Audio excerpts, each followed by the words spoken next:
We live in a culture where kids are desperate for meaning and value. They're on this incredible search. Doesn't matter their skin color, doesn't matter their economic status. They're filling their lives with all kinds of things, trying to belong. Kids desperately need caring adults that will come alongside them, get right in the middle of wherever they are. Who love them no matter what. Young Life is caring adults who love Jesus and love kids, and they enter into a kid's world. Young Life is all about going to where kids are. We're not waiting for a teenager to come to our building. We come to them. The Young Life leader comes in, loves them where they are, accepts them right where they are without judgment. I'm doing life with them, and they get to see how I respond with Jesus in every circumstance. We've been doing this for a long time. We've been around since 1941. We've got ministries in all 50 states, over 95 countries, and we're not going to stop there. What I love about Young Life is our true commitment to every kid. Middle school kids, high school kids, college students, kids with special needs, teen moms, teens of military families. We do a lot of things to invite kids in. We have clubs.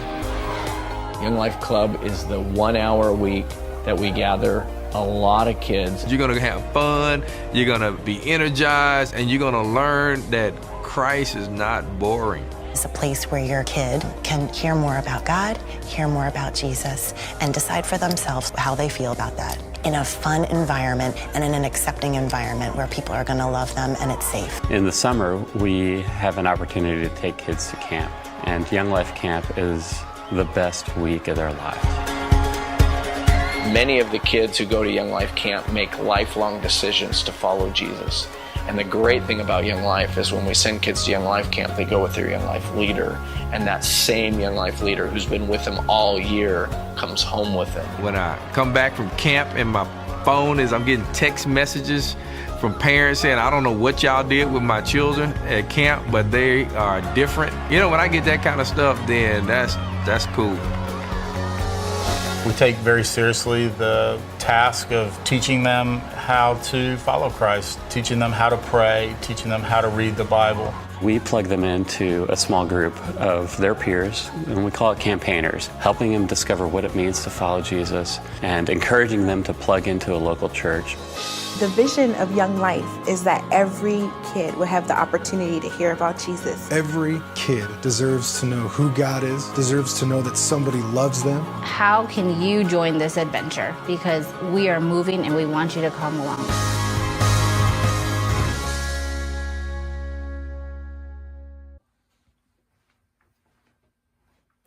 Hello, thank you so much for joining us for our 18th annual banquet online. We find ourselves in a really unique situation, and I am grateful that you have taken the time to watch. My name is Kevin Seelinger, and I'm the Area Director for Young Life here in the Eastern Panhandle.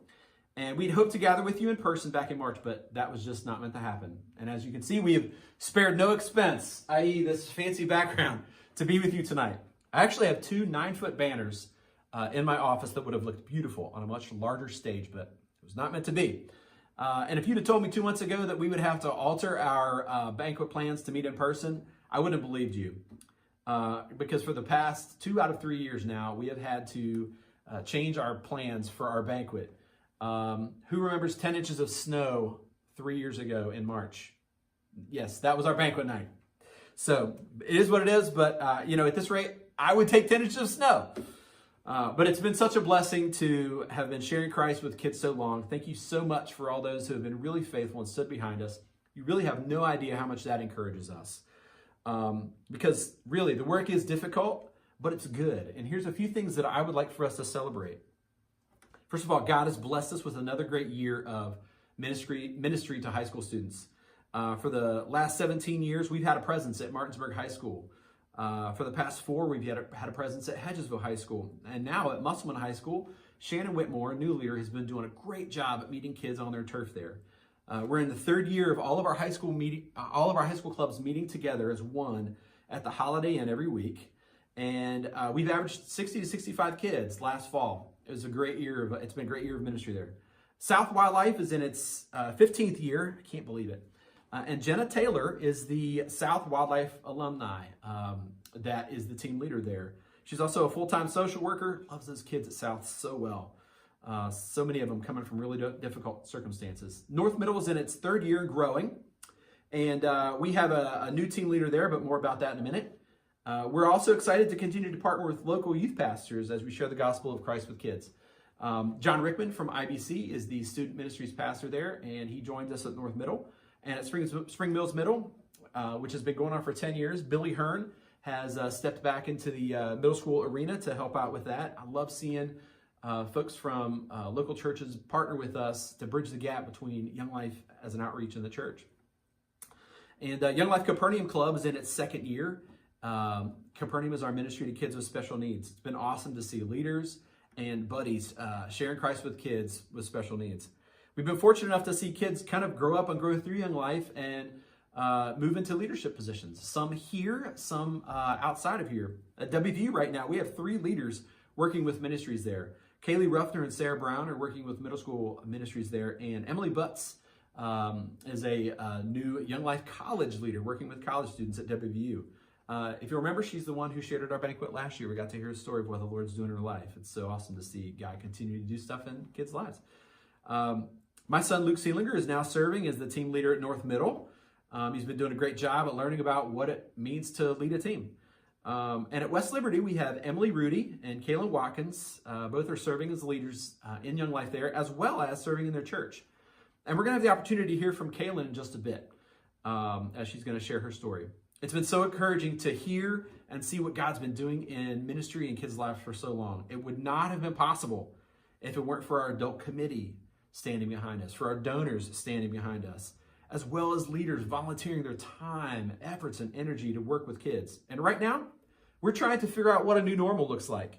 We're continuing to connect with kids now online, video conferencing, or we even had a live Instagram club last week. But leaders are still trying to earn the right with kids and earn the right to share the hope of Christ with them as kids can understand it. So it's tough, but we're pressing on.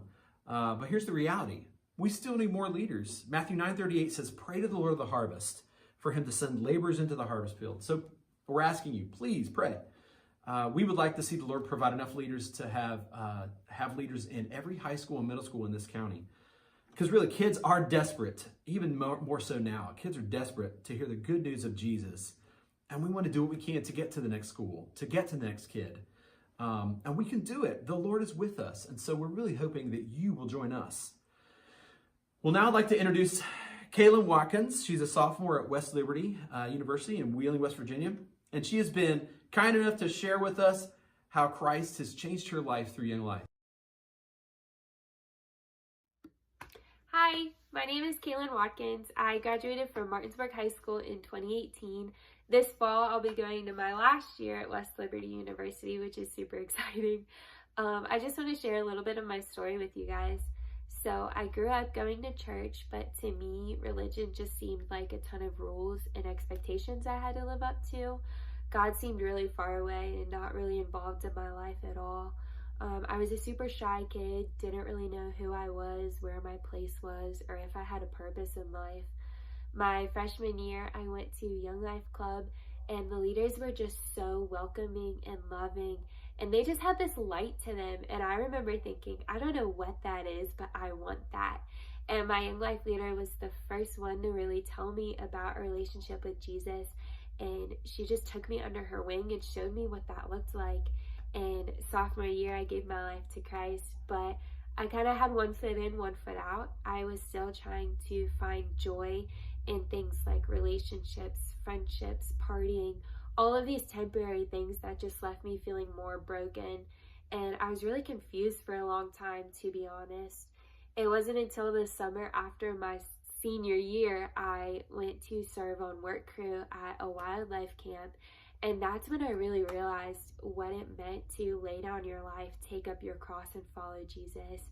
And that same summer, I went on my first mission trip to Africa, and my Young Life leader actually got to go with me. And I just realized that my identity is a daughter of the King, and I have this purpose and this life that's rooted in him and that can't be shaken by temporary things of this world. And that just changed my life so much. And I started college in the fall at Wesleyan, and I actually got to start leading Young Life because my heart just broke for high school girls, and I wanted to help them the same way that my Young Life leader helped me, and show them how loved they are and show them what life with Jesus looks like. And it's just changed my life in so many ways. I swear they teach me more about Jesus than I could ever teach them. And God just gave me this heart for ministry for my generation and younger generations. And I'm starting to intern at my church in kids, youth, and college ministries, and just get to see the state and the generation around me just run after Jesus and be transformed. And all glory to God, but I would not be where I am. I wouldn't be who I am. I wouldn't be doing what I'm doing right now if it weren't for Young Life and my leaders in high school showing me what it looks like to have a relationship with Jesus and opening that door for me. So for that, I'll be forever grateful. That's my story. Thanks for listening. Isn't that great?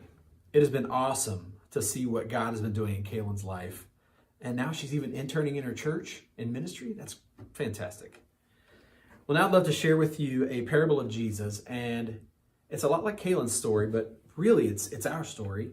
It's from Luke chapter 15, the story of the prodigal son.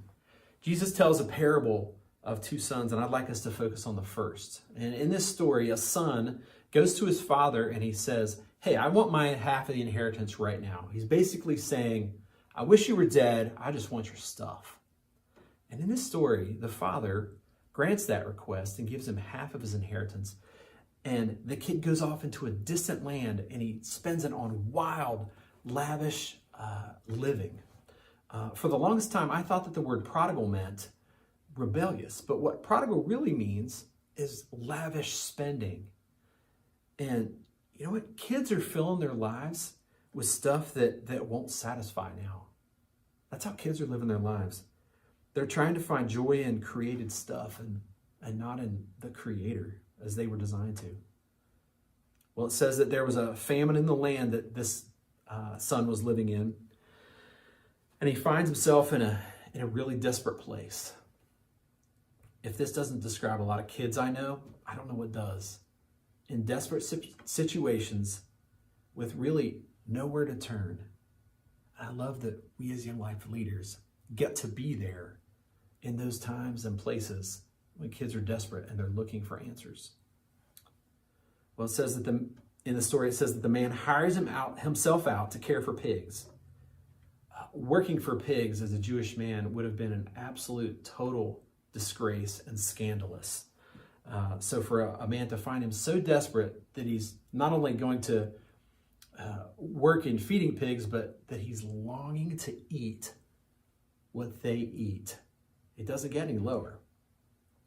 But it says, when he comes to his senses, we as Young Life leaders have the opportunity to proclaim to kids their need for a relationship with God. And in that, they now have an opportunity to come to their senses. And some do. And we get to be a part of that. Well, the man thinks to himself, my father's servants, they've got life way better than I do.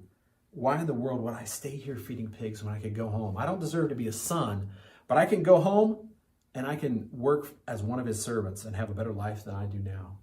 So he decides, I'm going. So he gets up and he heads home. But get this. While he was still a long way off, his father saw him and felt compassion and ran and embraced him and kissed him.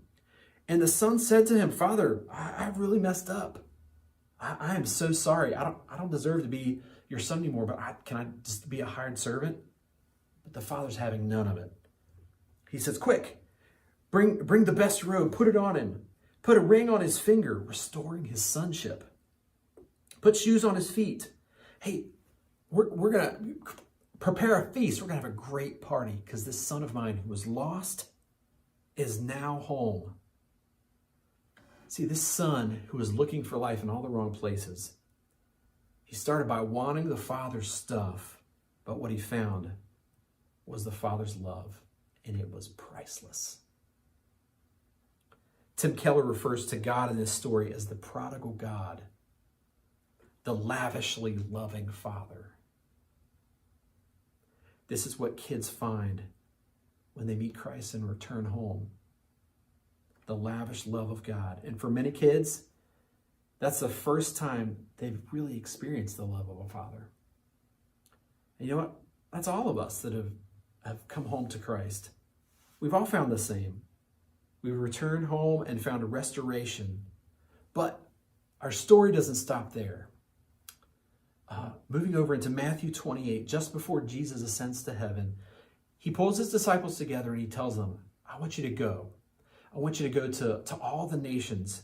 Tell them about me. Make disciples. And so it's as if we in Young Life get inserted into the story of the prodigal son. We're the sons and daughters that have returned home to a restored relationship with God, and now we go to kids living lives far from the Father in rebellion to him, and we go to them. They're thinking that this stuff is going to give them life, and we get to know them in their setting.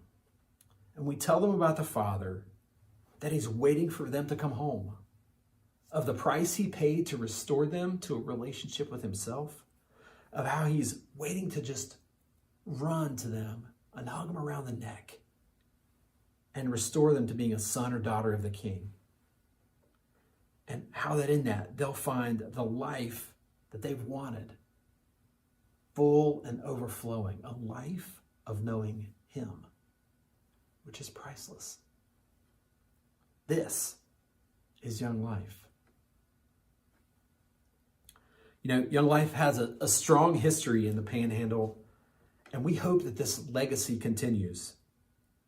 But that really is largely up to people like you. We want kids like Kaylin to continue to hear about Jesus and return home to a loving relationship with the Father and discover the hope that is knowing God. So would you consider partnering with us financially? We have an annual budget of about $135,000. We have ministry in 6 schools, and we also have a ministry to kids with special needs. We hired a part-time administrator, and I'm also full-time on staff with Young Life. We would love for you to consider investing in the lives of kids here in the Panhandle. You know, as you've been watching this tonight, you may have been considering how you might give. You might have had a one-time gift in mind, but let me challenge you with this thought. Cut it in half and give it monthly. You'll feel it half as much, and Young Life will receive 6 times the support. We have monthly expenses just like you do, and so it's really helpful when we know what's coming in every month. And we'd also love you to think about Young Life once a month versus once a year to pray for us. We would love for people to engage with us on a more regular level, to do ministry year-round and become part of a giving team. So we'd love for you to strongly encourage you to consider monthly giving. It's a huge benefit to the area. But you know what? Here's what I know, that there are people out there that God has, he's blessed you with more, and you're inclined to give more than others. The 80-20 rule definitely applies to Young Life giving, that there are 20% of the people that provide 80% of the support. So there's some out there that I know that are more inclined to give $1,000, $3,000, $5,000. And we really need you to do that in order for us to achieve our funding goals. We're really hoping that you will invest in Young Life and in the lives of kids in that way. We need you to. And you know, or perhaps you're out there tonight and you're thinking, gosh, I would love to know more about becoming a leader. I would love to know more about what it would be like to be an adult behind the scenes. We encourage you to pray seriously about that and consider it. In the description below this video, there's a Young Life survey, so please take the time and fill it out. It's a place to let us know how you'd like to partner with us in terms of your time or financially, and it's a great place to ask questions as well. So And also, everybody that fills it out, whether you give or not, will have the opportunity to win a Chick-fil-A gift basket worth $80 to $100. So we're grateful to Chick-fil-A for them giving us that. Also in the description below, you can give online or find the address to mail a check. Again, thank you so much for joining us tonight under these really unusual circumstances. And I hope you've been blessed by it. And I hope you'll consider partnering with us as we continue to proclaim the love of God to kids, as we continue to tell kids the good news of a relationship with Jesus, who's waiting for them so that they can understand and discover that it is priceless.